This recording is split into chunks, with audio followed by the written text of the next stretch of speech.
Hi everyone, Kelt here, bringing you my thoughts on the British royal family. And today, having had a week off from all of this, I'm just going to do a quick catch up with some of the things that have happened since my last video and talk a little about Harry and Meghan's alleged way back in to the royal family. Well, the first thing is, I heard that Kevin Costner actually wanted to sue Harry and Meghan for gatecrashing the event. I believe that he wanted to do this because he's on a bit of a roll, being in the throes of divorce and was in fighting mode. They weren't supposed to be there. They did gatecrash, and it was said that he had said he was going to sue them. I think it was just talk. I don't think that's going to happen. I think that Kevin Costner was told by his people to humour Harry and Meghan. Prince William seems to be concerned, according to his friends, that Harry and Meghan are withholding some of Diana's jewels, or that Meghan is, because it's been noticed by the family that she's not wearing her engagement ring, and he's worried about his mother's jewels being kept or sold by Meghan. I don't know why this has come out.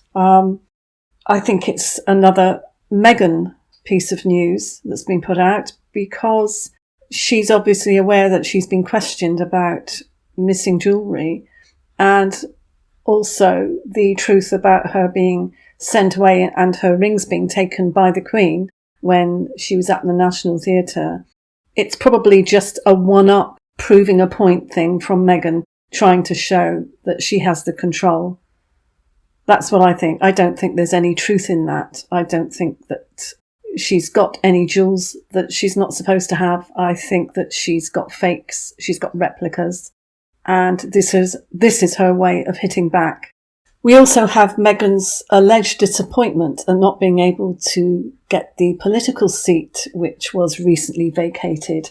This could have been her step towards presidency, which we all know is a ridiculous idea. But even according to former New York Mayor Rudy Giuliani, that nothing is impossible when it comes to the States, that he didn't rule it out 100%.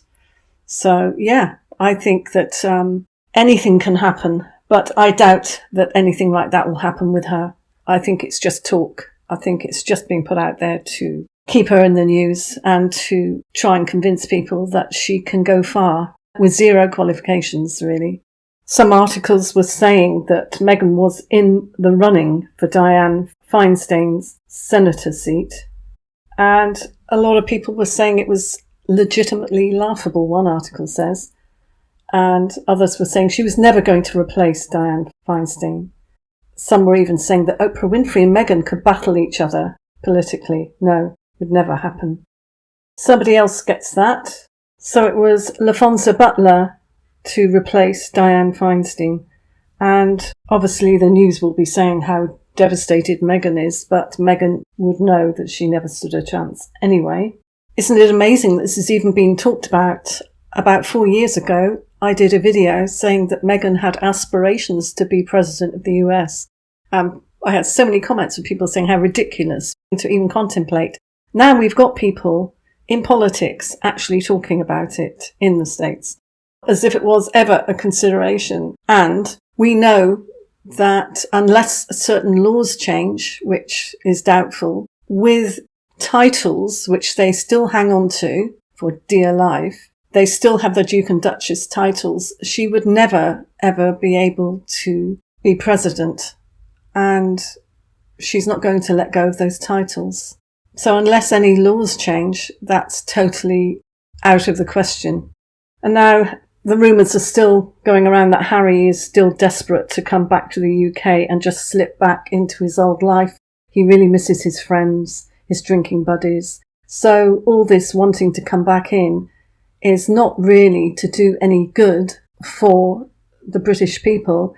It looks as if it's just so that he can come back and go to the local pub and hang out with his mates and go to nightclubs and just enjoy himself. So of no benefit to anyone except him. And then there's the people that were bike riding, the cyclists, along a track in Balmoral who bumped into King Charles. I don't believe it was a coincidence. I think it was set up to show us how lovely and approachable he is. I think it was definitely a PR move. I know that people have bumped into the Queen before and things like that in the past. People have bumped into the royals. But I do very much think that his security would not have been that far away. And these people did cycle past several cars, some with children in. They would have checked and made sure before King Charles walked anywhere along that road that these people were okay. They might have even been checked before they even booked to stay in the little cottage type place that they spent one night in, I believe. So I think that it wasn't as random as it appeared to be. I think that King Charles knew that he was going to be coming across some cyclists, and I think he was well prepared for it. I don't think it was random. I've been hearing more about the project, the Netflix project, where Harry and Meghan are acting as producers, and it was even suggested they might appear in the film, and Meghan would want to be no less than the main character anyway. I was told that she knew the woman who was writing the book because she was basing it on her, because she was a great fan of Suits and of Meghan, and that Meghan was sending her material to actually put in the book. More confirmation that it's going to be more about Harry and Meghan than was previously thought. And many people were saying then, how could they possibly produce any content for media? Because they're so inexperienced and they have no skills in this way. I agree, and I don't believe they will be producing it. I think it's just their names being used. Many people will downvote the movie, but equally there are many who will support it because surprisingly that they still have a large number of supporters and fans for whatever reasons. Although there are many more people who have woken up to their shenanigans, there are still many who blindly follow them. So have Netflix made a terrible mistake, or do they really believe that with Harry and Meghan involved as a marketing tool, they will have a success? And now we're also being expected to believe that Prince Edward and Sophie, the Duke and Duchess of Edinburgh, are said to be growing closer to Harry and Meghan. This is a rumour put out by Meghan, I believe, another one, to try and show that there could be bridges built with the royal family. I don't believe in any way that would happen. They've never been close with Edward and Sophie. Sophie kept an eye on Meghan, but they were never close. And as far as saying that they could be a gateway back into the royal household, there is no gateway back into that household, in my opinion. Edward and Sophie were always good for actually getting Meghan on a plane and sending her off, not building bridges to let her back in. Also remember that Sophie has given Meghan a certain glare more than once to try and keep her in her place. And Meghan was always a little afraid of Sophie, I think. So I believe that this rumour is Meghan's news, not real news. So let me have your thoughts on all of this, and I'll see you in the next one. Thanks for watching. Bye.